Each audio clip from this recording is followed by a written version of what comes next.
Bonjour à tous. Donc, vous voyez ces petites décorations qu'on a dû mettre sur les dindes. Donc c'est des selles pour dindes. Du coup j'ai commencé à coudre avant-hier parce que là c'est le début de reproduction et le dindon a esquinté les 3 dindes avec lesquelles il était. Donc voilà, en montant dessus, alors il n'y a pas d'ergot parce que c'est un tout jeune. J'ai regardé, ça doit être ses griffes, mais j'en vois pas une plus grande que l'autre.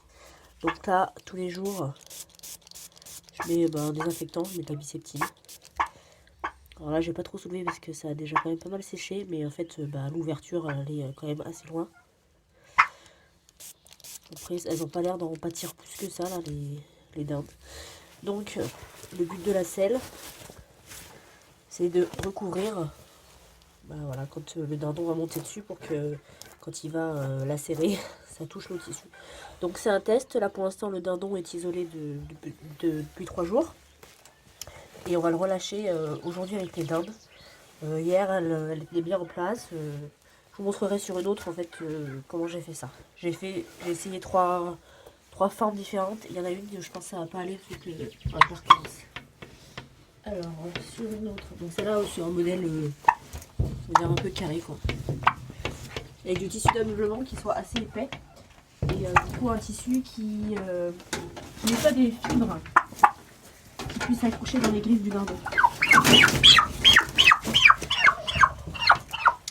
Donc celle-ci, je l'ai fait plus arrondi. Ça couvre aussi bien les flancs. Alors elle, c'était peut-être la moins abîmée. Ouais, voilà. Elle, il y a juste là. Ici, c'est de l'autre côté en fait.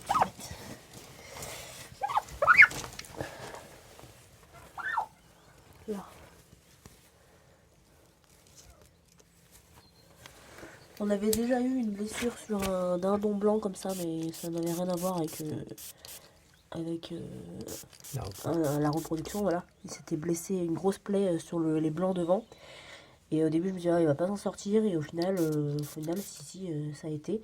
Il y a une espèce de pseudo-peau qui avait repoussé à la place.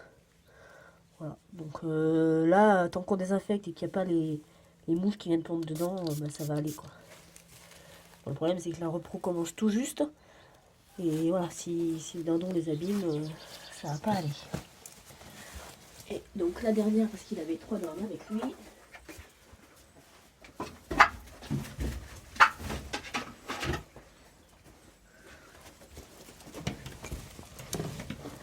La dernière, alors ça va pas aller parce que du coup c'est un tissu beaucoup plus fin que j'ai utilisé. Faut que je le double. Alors j'ai fait ce côté là. Voilà, c'est entre guillemets la moins esquintée. Par contre là va y avoir un défaut parce qu'il y a un bout de peau déjà qui pendouille quoi. Bon. Donc je pense que pour refaire des expositions avec elle, c'est foutu. On verra comment ça guérit, mais là ça va pas quoi. Alors du coup je vais enlever la selle sur celle-ci, comme ça je vous montrerai à quoi ça ressemble.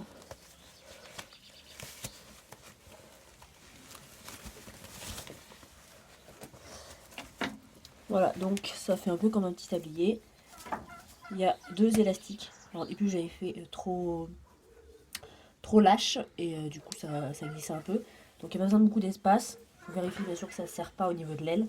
Et du coup il faut les insérer au niveau de l'aile.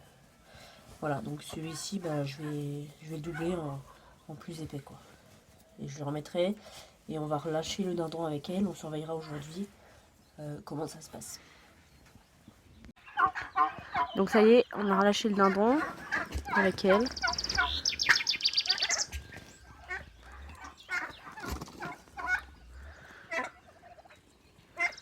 Bon, celle d'à côté, du coup, il n'y a pas de souci, pas de blessure. En tout cas, c'est la première fois que ça nous arrive. J'hésitais à garder du coup ce jeune dindon de l'année dernière ou celui de l'année d'avant, parce qu'ils étaient tous les deux très beaux en termes de poids.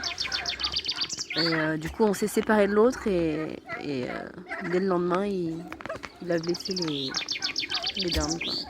Donc si j'avais su, j'aurais gardé plutôt l'autre.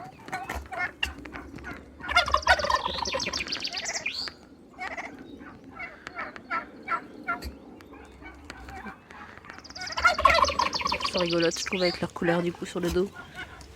Oui, tu fais ton beau. Donc là, sur nos 4 dindes pardon, qui est ici, donc on en a 2 qui ont commencé à pondre hier. Et là, on est donc le 24 mars, donc oui, le 23 mars, il y en a 2 qui ont commencé à pondre. Et dans ces 3 là, il y en a une qui a pondu, quand on l'a isolée, le 18 mars, elle a pondu.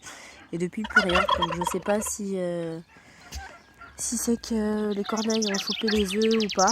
Donc là, j'ai mis un œuf dans les nids en garde-nid pour qu'elles comprennent que je veux qu'elles pondent dedans, en espérant que ça marche. Et voilà.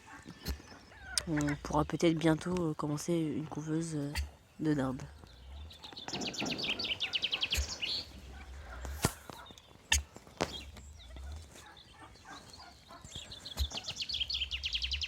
Donc là, ça y est, j'ai doublé avec un autre tissu pour que ce soit plus épais. J'ai rallongé un petit peu aussi. Donc là, j'ai fait 30 cm à peu près et par 35, voilà. Donc ça m'a pas coûté spécialement cher parce que j'avais depuis longtemps des échantillons de tissu d'ameublement comme ça. Donc ceux-là, là, ils sont un peu épais. C'est les mêmes que le rouge et le jaune que j'ai utilisé pour 2 des dindes. Et celui-ci, ça sort pas, mais celui-ci est beaucoup plus souple. Je pense, comme celui-ci, hein, c'est la même, mais en couleur différente. Voilà, donc j'en avais pas mal. J'avais voulu faire mes premiers essais avec du tissu un peu moche pour voir si ça allait ou pas. Et après, au pire, j'en referai des plus jolis quand j'aurai testé l'utilisation. Voilà, à bientôt.